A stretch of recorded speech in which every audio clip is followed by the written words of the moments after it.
Okay, I think we're going to get started, if that's okay. I wanted to offer a belated welcome to anyone. I realize there's a few guests who actually might not have joined us until late last night or even arrived this morning. So thank you for coming here to the second annual CIO Innovation Summit. My name is Shane Schick, and I'll be your host and facilitator over the course of the day. A few very quick housekeeping things. If you haven't been able to get online yet today, the access for Wi-Fi here is quite simple. It's just JW Conference, all lowercase. And I think I was told you can put anything in the other field for who you are, any gobbledygook or made-up name you want to do for your secret agent name can be there. For those of you who wanted to have a discussion about this on social media, our social media team has told me that they would like the very simple hashtag CIO Summit, which I'm sure many people recycle and use, but for today we'll know that all those tweets are from our discussion today. So feel free to share that with your followers and your followers and so forth. If you are new to the venue this morning, washrooms are just towards the end of the hall and sort of a little bit around to the left. Anything else you might need in terms of the logistics of the event, our team is at the back and ready to help you with anything else you might require. Lunch today, I believe, will be one room over, and we'll do that at, I believe, 12:15, and then we'll be reconvening here for the workshop and for our last part of the day. So last night, I'm not sure what people were sort of focused on when you were having your discussions around the tables at dinner, but it was very lively buzz in the room last night. I got to listen into a very interesting discussion between Jim and Tom about leadership and about the sort of changing dynamics of that in organizations. And they sort of were having a very interesting debate, which you can ask them about on the break, I guess, about how things are going to change. Will we see more of that co-creation of value between teams of people in an organization? Will it still be that sort of top-down, leadership where one person is really driving all aspects of the organization and its culture and so on? I think it's probably one of those things you could talk about all night. But I think, as Tom said in his opening remarks last night, the one thing people are aware of is that the old ways of working are probably not going to work anymore. If, in fact, in many cases they're really not working, which is why people are understanding they need to collaborate and work together in an entirely different way. And technology plays a huge part of that, obviously, which is why CIOs can have a new opportunity to reposition themselves and the IT department as something beyond the cost centers that they might have been thought of many years ago. So to reflect on that and to sort of get a little bit deeper into how this is playing out today, I've just shown you some data on what we got from our CIO Census Research Project, but data and stats are sort of one piece of the picture. Obviously there is value in hearing directly from people who are literally walking in your shoes. So I've assembled a panel of guests who I think will do a great job of that. And what I'm going to do is ask them to introduce themselves, their organization, and then a little bit about why they came here, apart from being on this panel, and what kind of spoke to them about this theme. And then we'll work through some questions. Once we've kind of concluded our formal part of the panel discussion, some of the things I ask them are going to be asked of you. So we will be placing some questions at each table, and you'll have a few minutes to sort of debate them among yourselves. So you can sort of think about what you hear this morning and decide, yeah, that sounds about right, or no, actually it's a completely different scenario in our workplace, and sort of collaborate on sort of what sort of the current state of collaboration is in your environment today. I'll ask somebody at each table to be a note taker. If you're one of those preternaturally shy people like me, you might want to be that person. But if someone can take it, and then once we'll give you a chance to debate that question. We may even do a second question if we have time, but probably just the one. And then I'll ask somebody from each table to be sort of the spokesperson for the group and sort of report back on what you heard. Was there any common themes, things that people really agreed with or disagreed with, or things that we didn't ask up here that maybe should have been a part of that conversation? And so we'll report out for a few minutes. So this is a very dynamic way to kind of start a day in that you get some feedback from your peers, and then you have a chance to communicate as well. Does that make sense? Everyone understands how it works? Wonderful. Well, with that, I'm actually going to work kind of from your left to right, and I'm going to start with Darren Lennick. Good morning. My name is Darren Lennick. I'm Director of IT for Tennis Canada. Just recently started in January. It's a whole new adventure for me now, being in sports as well as nonprofit. Been doing this for over 25 years, from both in the private sector as well as on a consulting side. And I'm very happy to be in the nonprofit. What brought me to here today, we're morphing at Tennis Canada quite a bit. A lot of people know us for this little event called Rogers Cup. But we do quite a bit more than that along the lines of event, entertainment, but as well as the development of tennis across Canada. So we will host the Fed Cups, the Davis Cups as well. We run tennis development. We bring the juniors up for that. We run wheelchair tennis, senior tennis, and we're heavily involved in the coaching and the building of tennis facilities across Canada. One of our new ones is we're building a facility in Calgary at the moment.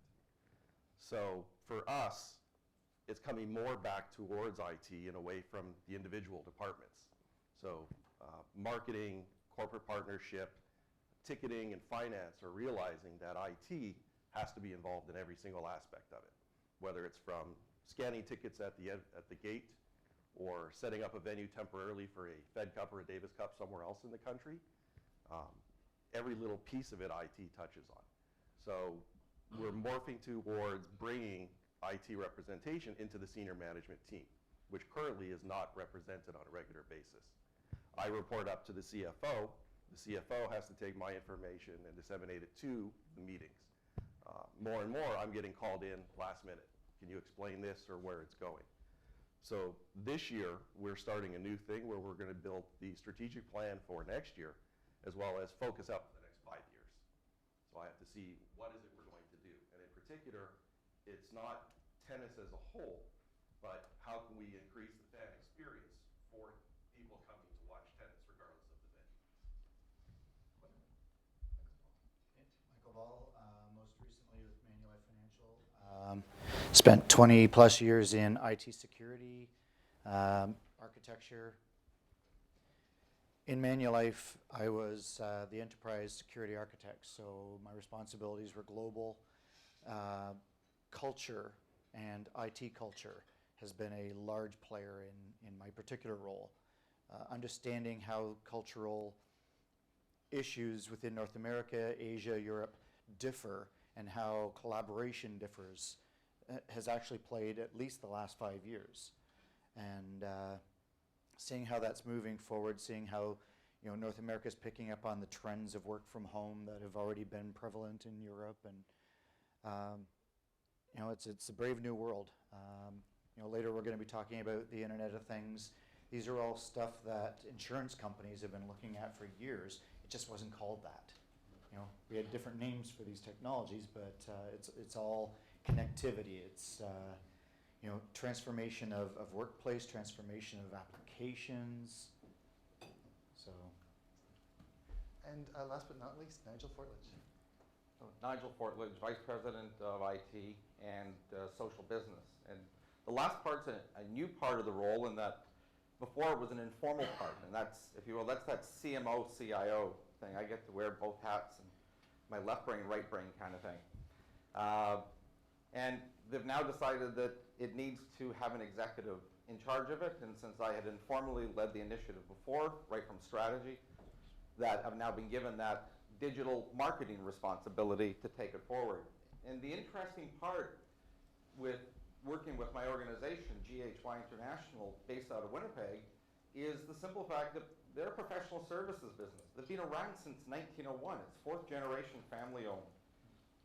So you're talking a lot of legacy in terms of the way they do things, what values mattered, et cetera, to become a business of that kind of age.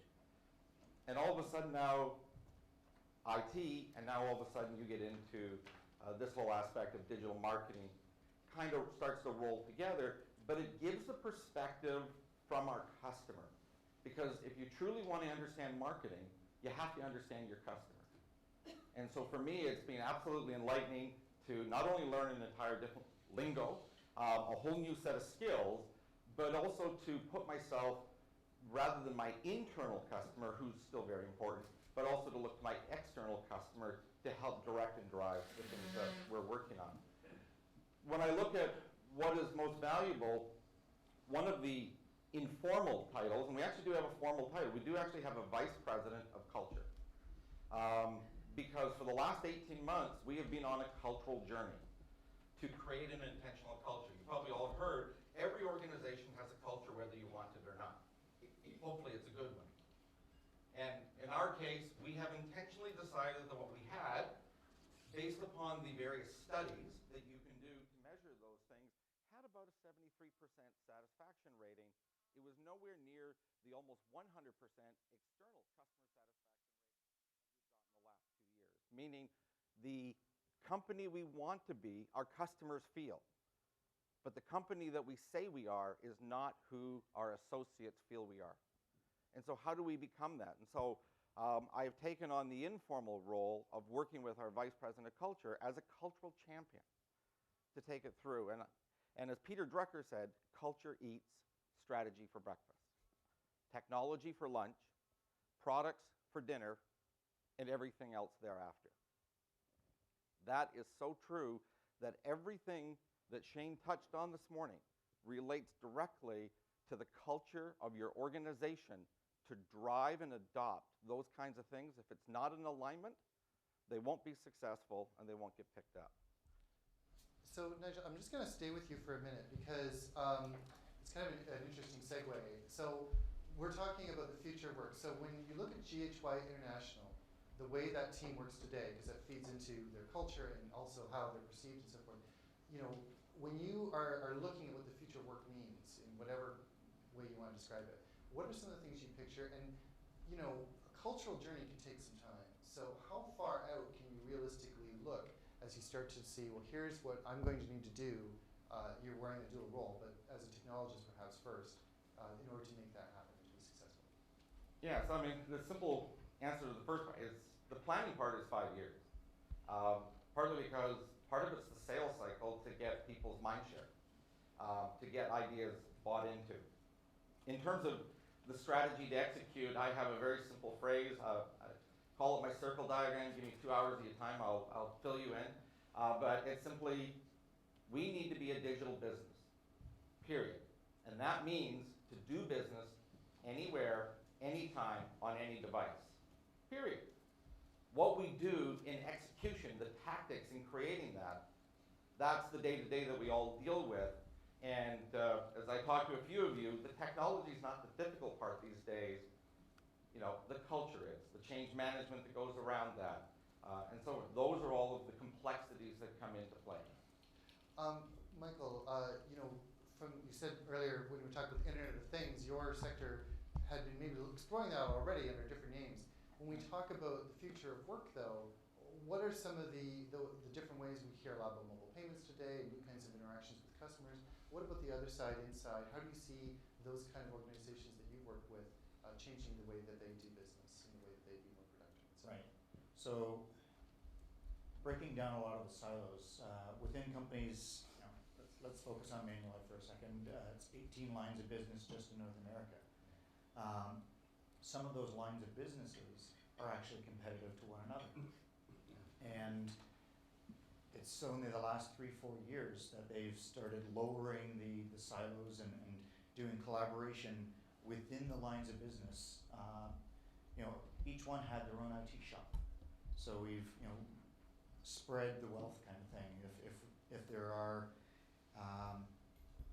projects to be done, if there's you know, what do they call it, IT shadow stuff that's currently being done by one business then, you know, spread that to another line of business and make it an enterprise strategy as opposed to having competing strategies up and running within the company.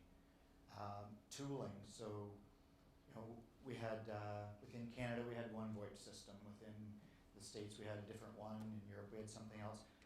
When you start breaking down and talking within the company and understanding the other technology requirements, a lot of the issues go away, and you gain leverage in basically using the same equipment across the board, the same technologies across the board, collaboration tooling. So now you're not just talking about, you know, people sitting in a whiteboard or people sitting over a you know, presentation on the phone, but you've got literally a third of our workforce has moved out of office is sitting in their pajamas in their home and still requiring the same level of collaboration, the same level of whiteboarding, the same level of, whether it be WebEx or whatever, driving that methodology across your devices. So one of the things you're seeing now, when you go to Google and you're Googling something on your laptop, and then you shut the laptop down, you go home, you open your phone and you pull up your Safari browser, go to Google, your previous search indexes are right there on your phone. Device to device interconnectivity, integration with various cloud services. So what I'm doing in Salesforce today will show up in Box tomorrow, will show up in Office 365. It's getting that integration of the various services that we use to become seamless so that it doesn't feel like we're using different applications. I just want to mention, not all freelance or remote people are working in their pajamas. I'm a freelancer. Golf shirt and shorts at a minimum, but I take it. I just want to do a follow-up question because the point you mentioned, Michael, about that there are actually kind of departments that are almost, it's a competition, right? Yeah. So from a collaboration perspective, I find that fascinating because I would think that, and I don't know if you have an answer to this, but the challenge of sharing information in that sense, I would think would be difficult. Because Salesforce, for example, I hear that in other organizations where they have great tools, but because some business units compete, not everyone wants to put data into the system in order for people to benefit from it. I apologize, folks. He's getting a phone a friend. Yeah. But do you see any challenges in getting people to share information and be collaborative when there might be that kind of competition within the organization? And that has been a significant impediment to date. You brought up Salesforce. So when we decided to go to Salesforce as a enterprise suite, we found out that 5 of our lines of business had already been in there, had their own configuration set up completely separate from one another, and so one of the first things we had to do was integrate what was already there. Yeah. And those discussions are ongoing, but by setting up the collaboration, by bringing out the executives from the various lines of business to things like this, getting them talking and understanding that there's savings to be made. Sure, you may have proprietary information, specific to your line of business, but there's also other things that you are doing procedurally and technology-wise that gets to that proprietary. How do you share that? Who's doing this the best, and how do we allow the others to adopt that? Interesting challenge. Darren, as you kind of explained your organization, there's some aspects that are very sort of event-based. So like the Rogers Cup, I'm sure there's sort of a certain flurry of activity that happens right around there. And then there's kind of the ongoing work that you mentioned, coaching and so forth. So when you look at the future of work at Chins Canada, what are some of the mix of needs that you see emerging and that you'll have to support over the longer term? Well, mobility and collaboration are huge for us. Because a significant portion of our workforce is mobile all the time, being the coaches, the trainers, the event managers, the ability to share that information is critical. Whether it's gathering statistics on the players and how they're playing, or even during a tournament where the coaches would want to see live statistics on their opponents. So for us, it's a matter of being able to set up the acquisition and read the acquisition on a temporary basis. So we're seeing a lot of deployment of tablets and smartphones to do that. Right now we're looking at using other tools more standardized, such as a Surface. For the collaboration, we have to get into the video conferencing features. We have trainers set up that work from home in Vancouver constantly. We have another office in Montreal, as well as the coaches. So getting them on a standardized platform with the ability to share that is critical for us. And are some of these needs being articulated from your users, like that you're kind of hearing about them, or do you have to sort of look at what's going on in your organization and then sort of start to map it out? I'm very fortunate. It's actually driven by the users. That's good. So they realize they need this, and they're now looking to us for a solution to bring it all together. So Nigel, as you said before, you kind of have a couple of different hats that you're wearing at GHY. But you also would have experience, I think, of dealing with in previous sort of roles, you as the CIO and then the marketing organization, or you, and now you've got a VP of culture. What are some of those interdepartmental relationships that are going to be critical for the future of work at GHY, and how do you ensure, kind of as our research showed, that relationship between the various lines of businesses is cohesive, productive, and nourishing? Yeah, it's an interesting question. It's certainly one that I struggled with for a long time, and as you're fortunate enough to come to events like this and other similar events and learn from peers, I had one very brilliant peer that just said, it's easy. He says, you've got your C-suite, your peers that you work with. He says, you simply spend a lunch a month with them to talk about their business, because everybody wants to talk about their world, what's important to them. And it was really that easy. Now, I don't say I love going to lunch with every one of them, but I found that the CFO is my friend. Certainly in charge of the new vice president who got retitled in charge of customer service and regulatory affairs. We've always had a very strong working relationship.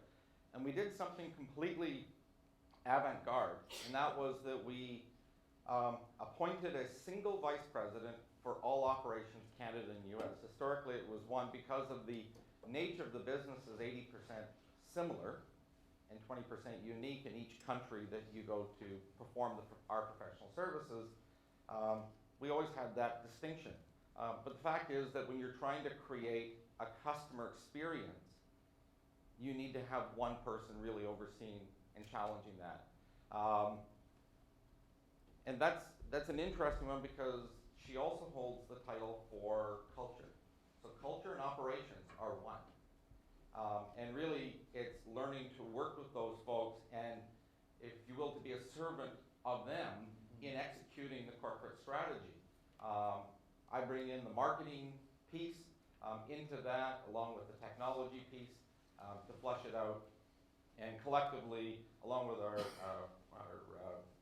co-managing partners, again, title changes, because the culture is driving, saying what we were wasn't right. And so even at the leadership level, we're having to shift to live out that culture, that intentional culture. So even our owner is now calling himself a managing partner, and he actually has a managing partner who used to be our executive vice president. And it's really continuing to listen, to work with them. But again, the old adage that if Henry Ford had asked his customers what would they want, the answer would be faster horses. Nobody would have said the car. So when you ask them from an innovation, well, what do they want? Well, they don't know what's possible. And therefore, my responsibility is to talk about the art of the possibility. And therefore, I get to live in a bit of a dream world, which is a benefit of my role. But that's why I think 5 years out, for the things that we're kind of imagining, the early adoption, we talked about this Internet of Things, well, what does that mean? How does that translate? What do we want to be ahead of? What do we want to be a fast follower? Those are the kinds of conversations we have when we talk about technology. They don't obviously get into the detail, but it's really understanding their needs and translating that into some way that we can execute. So Darren, you had mentioned in your opening remarks that there's still these situations where you're kind of being pulled in at the last minute. You have to be sort of the translator of what is some of this IT stuff that's happening and what does this mean for us, and you report into the CFO. So are there opportunities, I guess, for you, or do you see any changes, I guess, in the kind of stakeholders that you're going to be working with, or the nature of which, like, is it inevitable that you'll have to be in that role of being brought in at the last minute, or are there ways that you can see yourself over time nurturing different relationships with the organization so that maybe people are more on the same page from a technology standpoint? Right. Each of the department heads realized that there was a last minute requirement from IT. So to get around that, we've established meetings with each of those departments starting right after the Rogers Cup ended.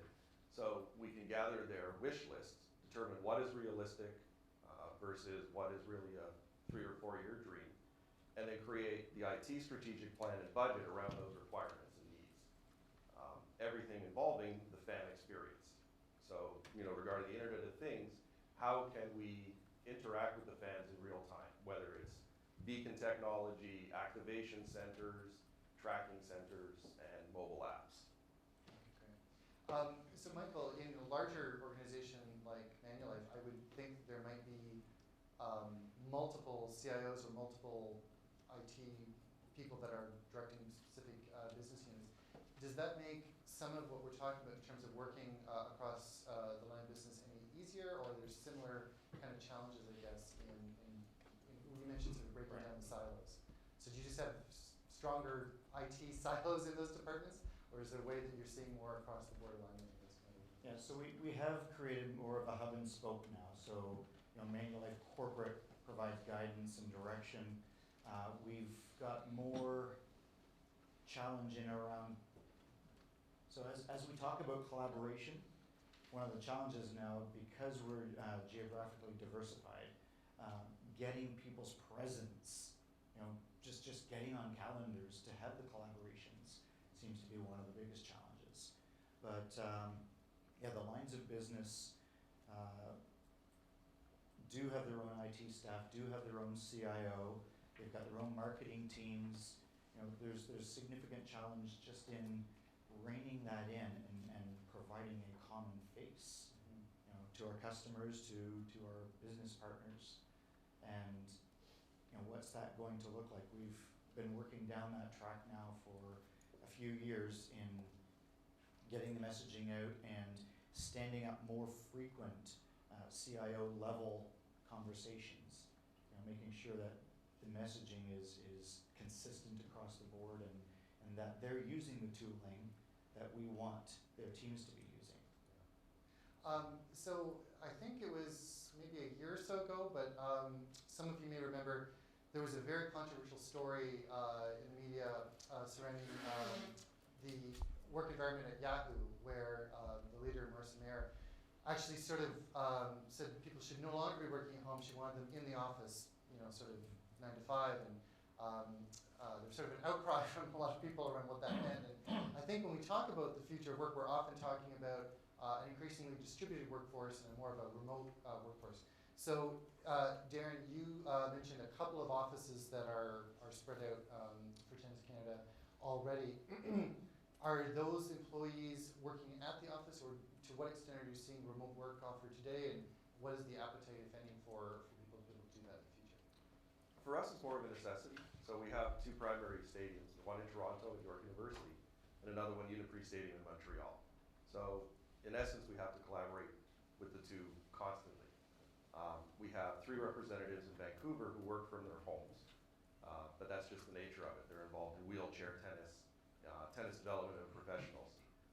And then there's the coaches who travel all around the world, whether they're at the training facility in Florida or they're at a Davis Cup in Belgium. So it's an absolute necessity for us. For typical workforce, depending on traffic patterns and things like that, we do allow people to work from home. Nigel, at GHY, when I'm thinking you probably are similar in terms of offering some of this remote work capability, how does that, do you think, reflect or play into the culture that you're trying to create at the organization? The interesting aspect is, first of all, statistically, 14% of our workforce do work remotely today. And that really just became a necessity. You work in border towns. I mean, our U.S. head office is in a small town in North Dakota, population 800, but employs 2,400. And before the price of oil dipped, we were competing with the Bakken, the huge oil reserve that goes up into Saskatchewan, for labor. So you can go work in the small town and make $8, or you can go work on the oil field and make 24. So even if you got an entry-level employee, you better be paying 24 if you actually want staff. So you get that kind of challenge, and therefore creating a environment that is appealing to them is an aspect of culture you need to think about. And so that comes into play. And really, it doesn't matter when you look at that play, whether you combine it in and say, well, what do I do from a disaster recovery perspective? Well, culture plays into how you handle that. The remote worker is just another element.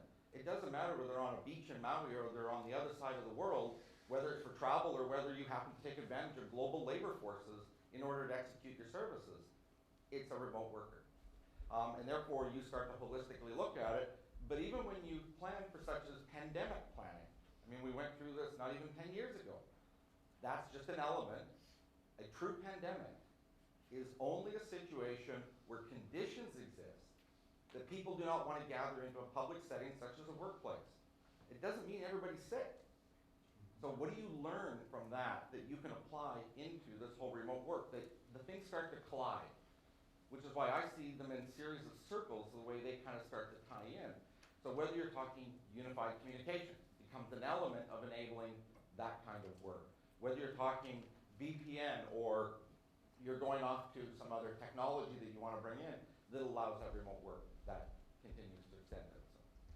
Michael, you have, among other things, a great deal of experience from an IT security perspective. And you saw in the research that I showed this morning that, although there was, in some sense, a great interest in collaboration and enabling these things, a great deal of concerns, especially from the leadership, around, well, we're not just, letting people work from home, we're actually giving them access to applications and a look inside the organization, that is well outside the traditional perimeter of our organization.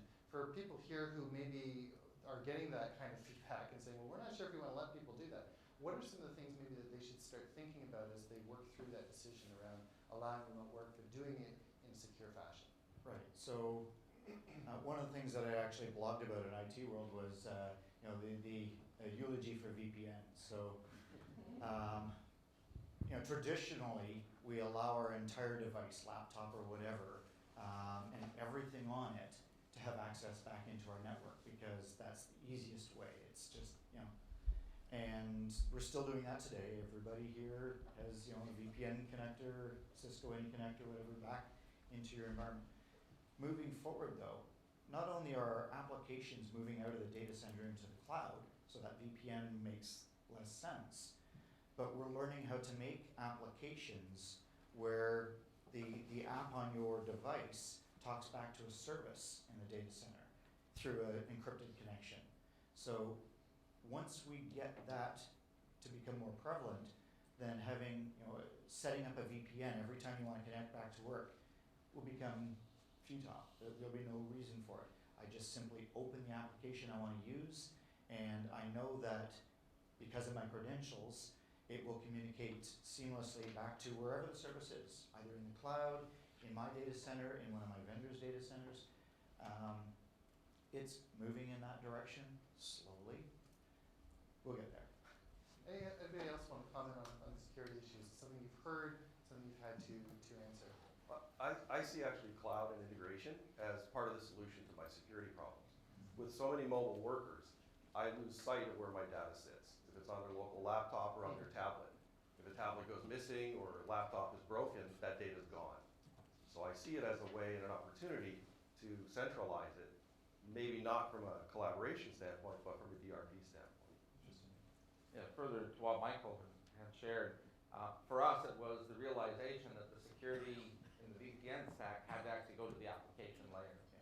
And given my role in the marketing, it's not just Facebook, allow it or disallow it, but Facebook is of 13 different disparate applications when you look at the stack.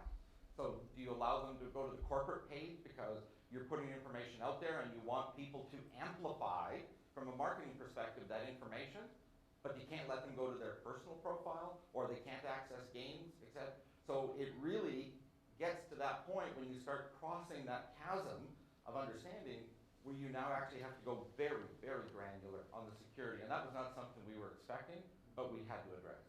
Well, this is actually brings up an interesting point, sort of, what you allow and what you don't allow. And in some cases, as we saw in the data earlier, there's things that maybe weren't allowed technically, but people have sort of gone ahead. And I love Michael's story, but we suddenly discovered there were some implementations of Salesforce here, and now we're going to have to deal with that. So we saw in the data that people were really concerned around shadow IT, but saw collaboration maybe as a way to sort of diminish that or address that more concretely.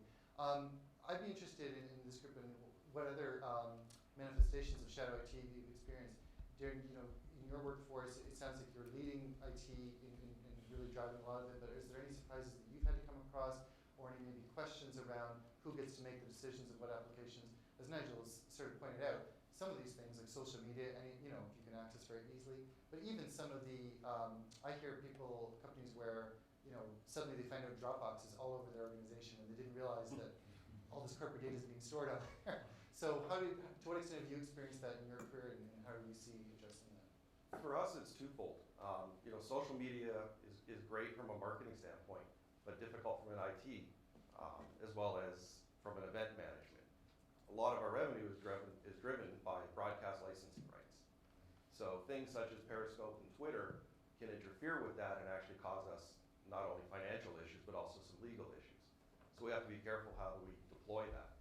Shadow IT is the problem because you'll have either visitors coming or part of your workforce will come in with a personal device. They know how to get onto the Wi-Fi, or they're seeing a public Wi-Fi, and they're going to circumvent whatever we put into that. So communications is very clear, as well as working with HR to set policies. Nigel, you're in an organization where you're trying to, create an empowered culture, managing partners, people that can work sort of autonomously to some degree. How do you balance that with turning into shadow IT, where you're sort of having to do detective work and figure out what's really going on? It's an interesting question. The way that I've tried to address it is in creating the culture, which I intentionally do every single month. I walk about our corporate headquarters, I go on video conferencing to connect with our branch offices, and once a month I talk to every single user in our organization and creates a relationship. It creates a dialogue that's going on. And so when we find out about, the Apple users who openly adopt the Apple Cloud, and that becomes part of their shadow IT, or Box or Dropbox, or the fact that HR, because they didn't need any IT involvement, ended up subscribing to services on the cloud with absolutely no contract review. You don't play the bad guy, shame on you. It's here's how we could have helped you, and so forth. And what that's done is people that innovate outside of IT, that's the way to look at it. They innovate outside of IT. It's not shadow IT. They come and they ask questions of you that make their experience better. And through that you learn, and what it becomes is, somebody's defined a need, they felt it was important enough to do something now, where is that on my priority list, and should I be changing what I'm doing? So that I respond for the benefit of the whole organization, and with those folks, I like to make the champion of that initiative. Would you mind telling others what you're doing, or why you're using that tool, or why did you go there, so that they can be empowered as well? I see a lot of nods, Michael. Yeah. What is your take? So I apologize, I got three separate takes on this. No. So one of the things that we've done from a collaboration standpoint is we've got technology showcases within Manulife. So lines of business can actually brag about what they're doing well, and a lot of the shadow IT gets out of that. The other thing is there's a whole market now around what they call cloud access security brokers. So what we've done in the IT shop for the past 20 years, standing up firewalls and intrusion prevention and all this tooling that we've done, becomes irrelevant when our services are actually sitting out in the cloud closer to our users than our data centers. Access security brokers basically stand up those same services, and you authenticate through them, and then all of your employees, agents, brokers, customers get channeled through them into your cloud services.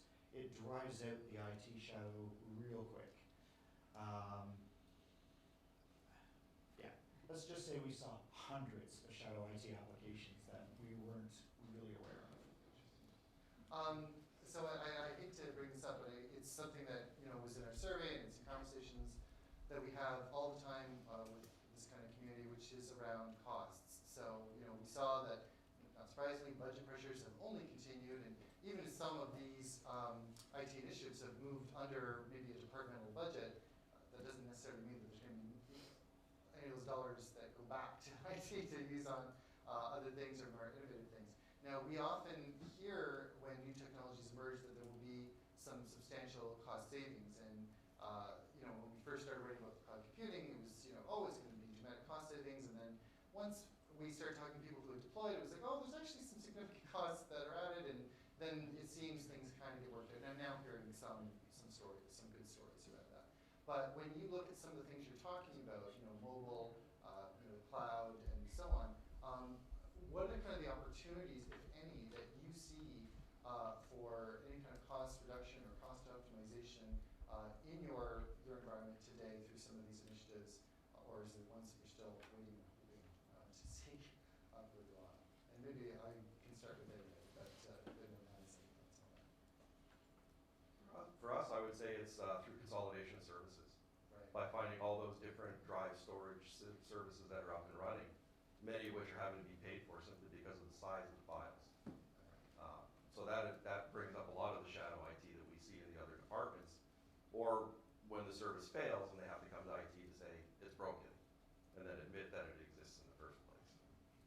So taking on the storage concept, there's a lot of CapEx and OpEx involved in storage. It's a money pig.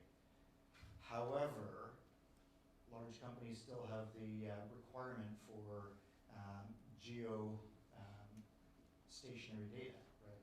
So having all of our Canadian customers' data reside in Canada, and Department of Homeland Defense wants the U.S. data to reside in the States and Egypt and Israel, and so how do you cloudify and still retain residency?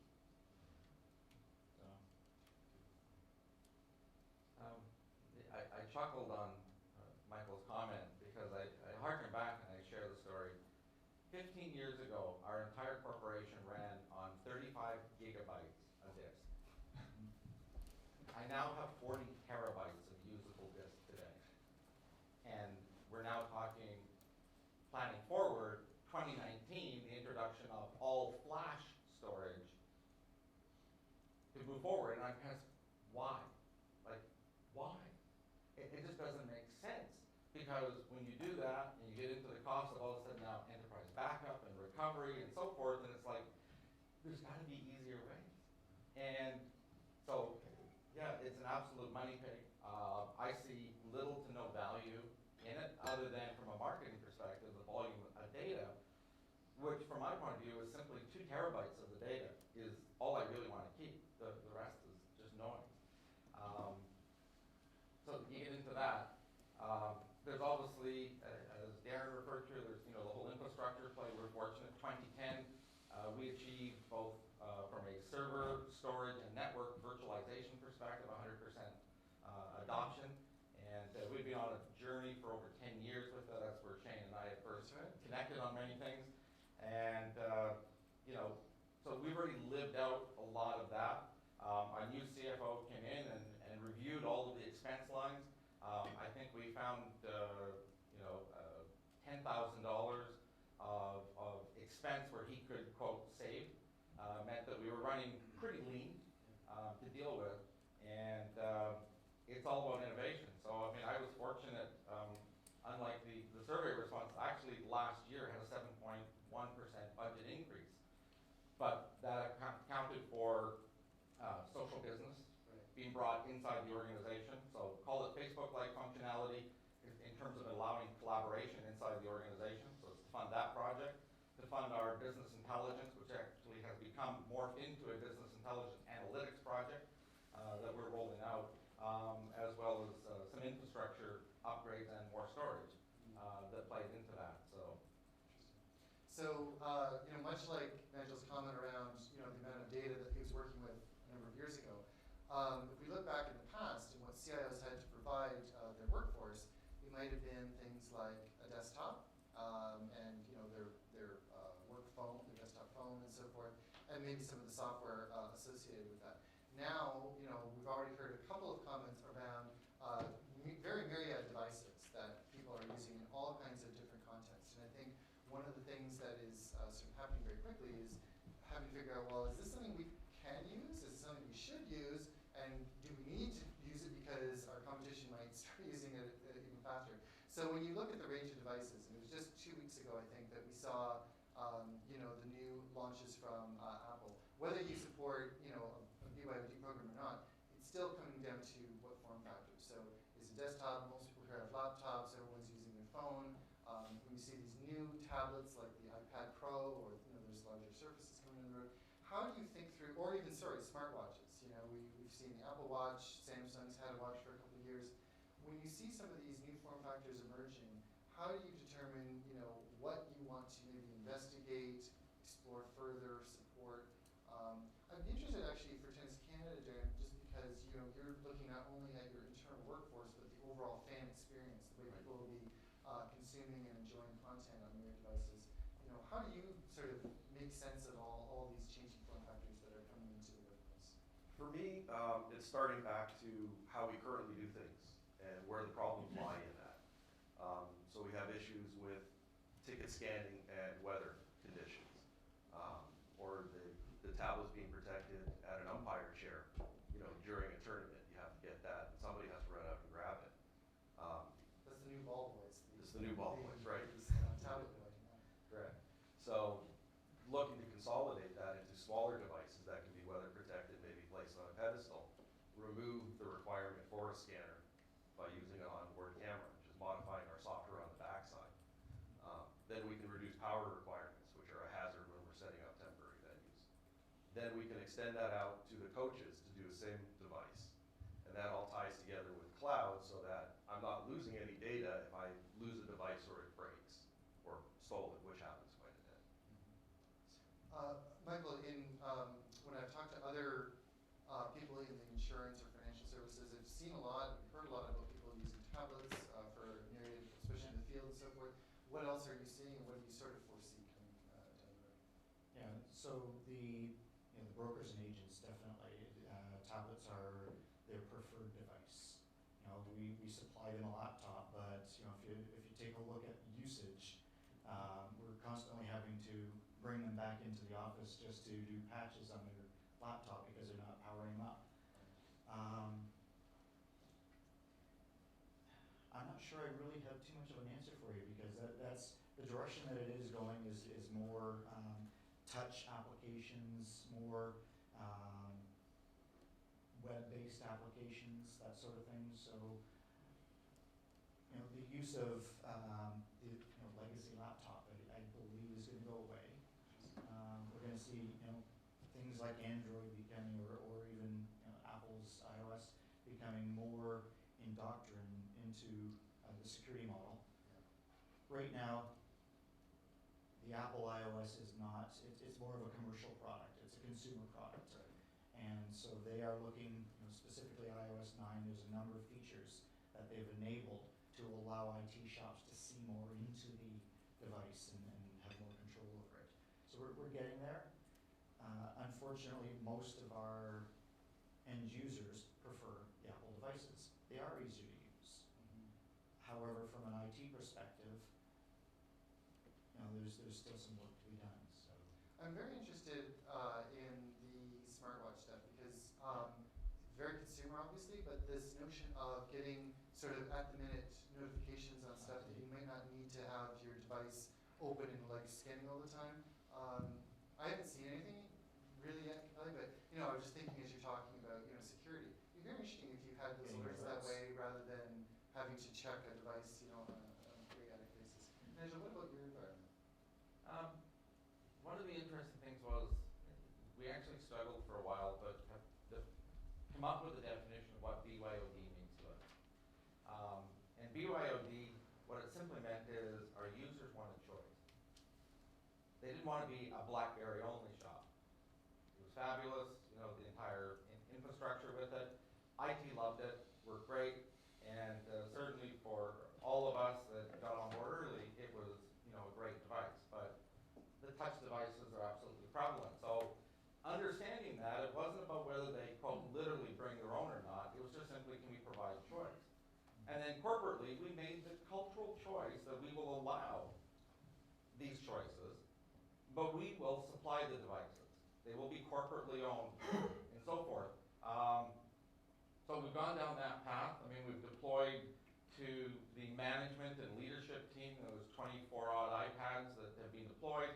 And it simply does email calendaring, and that was changing the culture of 9 to 5, get my email, and so forth. They have it because we talk about our unique value proposition being care, C-A-R-E. And C is customers are our focus.